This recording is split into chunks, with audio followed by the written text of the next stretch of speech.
Assalamu alaikum wa rahmatullahi wa barakatuh to Sumi, and peace out to the rest of you. Hit the share button because the message is more important than the messenger. If you still want to know where I was, then you should go into the Jet Black Air Lounge, find that out, and there's more to come on what I learned from there.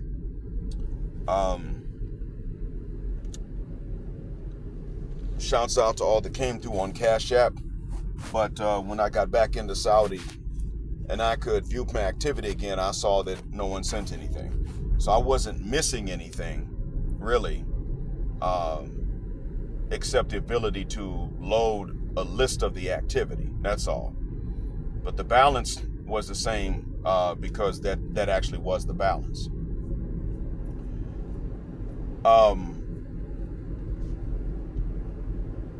I'm logging in now to talk to you about Tyler Perry.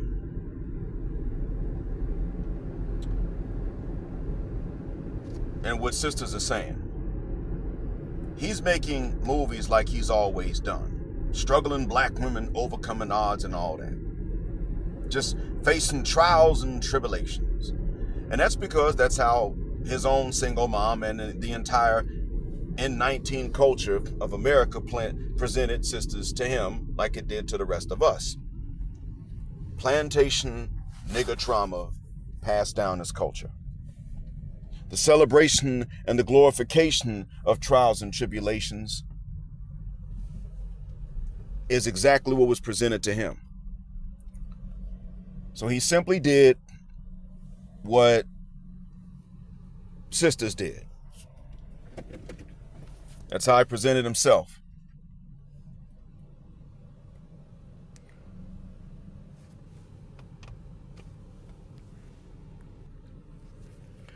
And so we have to look at the whole culture we have.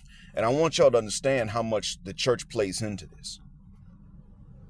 It's important that you don't forget or miss how much the church plays into this. The church plays a big role,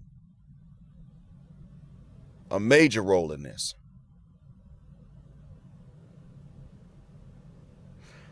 The church taught us to glorify suffering and trials and tribulations. Everything has to be about how much you suffered and why didn't you suffer some more. And so therefore, it led to notions such as whatever doesn't kill me is going to make me stronger. And instead of whatever doesn't kill me could lead to some terrible coping mechanisms later in life. Trauma's real. People are not always overusing that term. I think men are underutilizing it and women are overusing this term.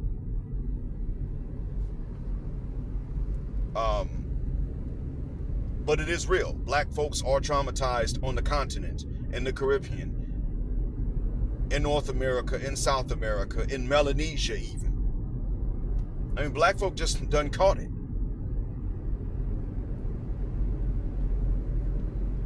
And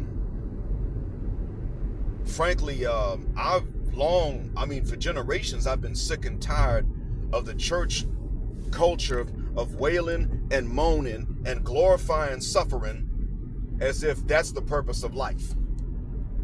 And I got tired of it amongst black Muslims that carried that church bullshit with them into this religion. Because it's in our Quran that the purpose of man is to worship. The purpose is neither happiness nor sadness. Neither one makes up the purpose. Those are conditions. The test in our religion are the test of hardship and of ease. You can pass both of them. Just like in life, in a class, if a subject makes any sense at all, then you're going to have easy and hard test questions on the same exam.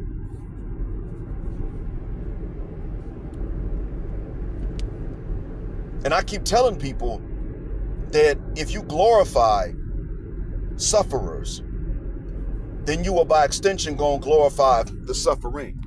Now you may appreciate the resilience of the sufferer, the patience, the intelligence even to get out of it. You may appreciate people's willingness to suffer for a greater good. That is the balance.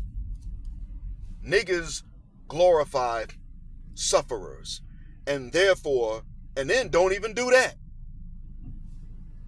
And now what do we have? We got that culture in which Tyler Perry did what he did. He was following the culture. The culture he learned from, if not his single mom, her friends. And he became a billionaire off of it. He validated the black bitch pseudo wisdom. He validated the well-meaning, misguided church sisters pseudo wisdom. He validated all of the mistaken, unbalanced thinking in the Western black woman. And sometimes even in the sisters from the continent. And he made billions doing it. From New Orleans, one of the most dysfunctional goddamn cities in America. Yeah, I said it. Because I grew up on the same interstate. And we had to deal with that. That's why I'm not going to stop calling it Nig Orleans until some major cultural changes happen. Not just in black America, but specifically right there in Nig Orleans. Boy, Nig Orleans was dysfunctional before Detroit was destroyed. It was dysfunctional before Nickfus, Tennessee was Nickfus. Before Atlanta became Niglanta. Nig Orleans has always been that way. Most of my damn life, shit, before I was born, if you saw that movie, The Spook Who Sat by the Door, there's a scene in which the ringleader of the opposition, of the resistance, is telling some of his brothers, some of his trainees, listen, man, we're going to have to go into other cities and train them brothers too. We're going to have to move in there. And he lists all these major centers. And then he says New Orleans. And his man says, man, they got some bad brothers in New Orleans. I said, God damn. Wasn't this movie made before I was born with my old ass? I was young at the time. And they were already talking that crap back then.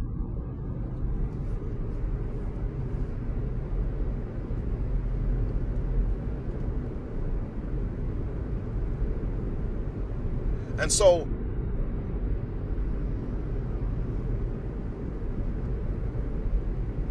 he has validated this pseudo wisdom to the point that Aaron McGruder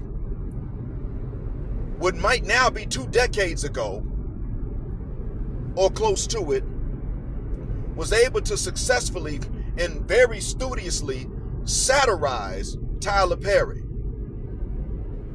and all his damn movies and the offshoots. The black church became a joke a long time ago for reasons that you can see in his movies. And I'm one that doesn't want to see black misogyny become that same way, although there ain't much I can do to stop it. Because by the time I became Muslim, it was the same damn problem already creeping in. Atlanta Masjid al-Islam, talking about y'all back in the 2000s. Not so much now. I heard y'all got better. And I tip my hat to you. Now, Masjid al-Mu'minun in Atlanta, not Mu'mineen, that's a different one. And they cool with me. I don't know nothing bad about them. Masjid al-Mu'minun, sometimes referred to as Mooney Moon by the old heads who keep mispronouncing it, is run by an imam that don't play that stuff. But some of y'all in the congregation are foolish. And if it wasn't for the fact that the imam, Furqan Muhammad, may Allah preserve him, don't take no foolishness and don't preach it, most of you would be lost.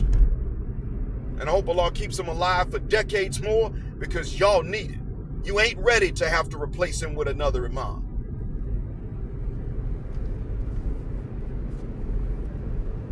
But Tyler Perry is coming out of the church. And if it's not one specific church, he's still coming out of the church of the nigocracy, the nigginocracy.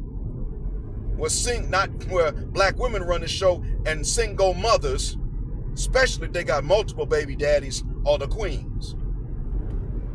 All they got to do is get old enough and survive into old age with their dysfunction and become church mamas with big ass hats. And then they at that point they are canonized. At that point, they're holy enough to sit up and have you read a verse to them out their own Bible, and they tell you it. Good book don't say that. I just read it to you right here. Hand it to them. They could turn their nose away from the book, saying, reading it. Book don't say that, and there you go. You got to tolerate that, because just because she done gone through all the trials and tribulations and got old enough to be somebody church mama, now you got to take what she says when she wrong. Because you ain't allowed to say she wrong when she wrong. And that's part of why I keep telling you all the stuff I keep telling y'all knuckleheads, man. Tyler Perry's only coming under fire now because sisters are trying to divest, and this is stopping them. That's it. Now they talking about, don't nobody want to be around us. Nobody wanted to be around them that much anyway but us. What it is that now as you black men are pulling back, and single moms can't find dates anymore because there's a red pill space for white men and black men, one for each. Because now their nature and their games are being called out, mostly fueled by their confessions and the memoirs of personal trainers. Now the lid is off. The wool has been pulled back. The covers are off. The cat's out the bag. And so now we're not trying to be around them if they're going to act like that, and they're not going to change how they act because we're not worth it to them. And they can't go and jump to other men because other men are sitting up and looking and saying, no, that's all right because you done told us how your men ain't shit. And my brother-in-law is a black man. And they generally treat you, hell, at the very least, black men are individuals. At the very least, they're individuals. But here you all are, when you judge the men, I hear how you all talk, and y'all are the ones that aren't even individuals when you judge black men. You knew damn well when I knew you in middle school, black men were individuals, but now we're in our 20s, all of a sudden, I, the non-black man, am your type. No, I ain't your type. I'm your type because you heard other black women talk about it's time to go ahead and try non-black men. These men see it for what it is. And so that's what I wanted you guys to understand.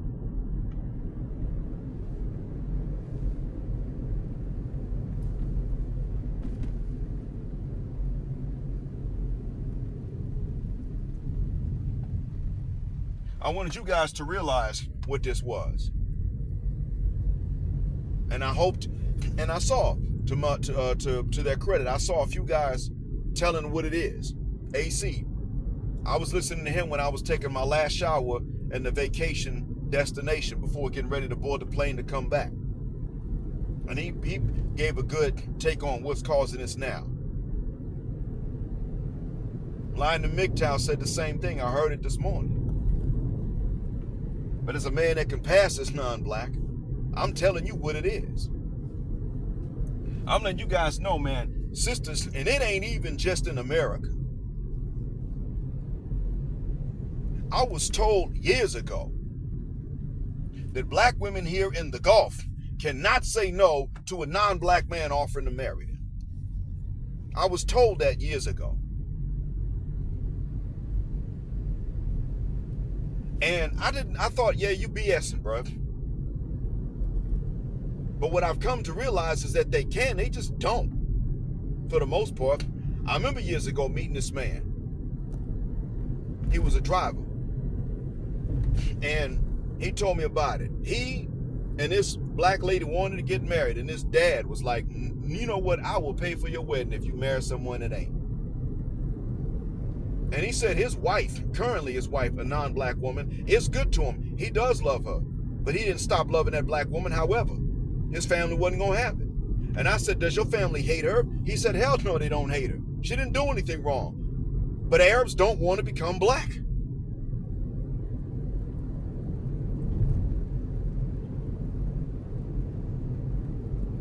And when he showed me the flowers she sent to him, and she wrote the message in English, "I'm sorry, okay?"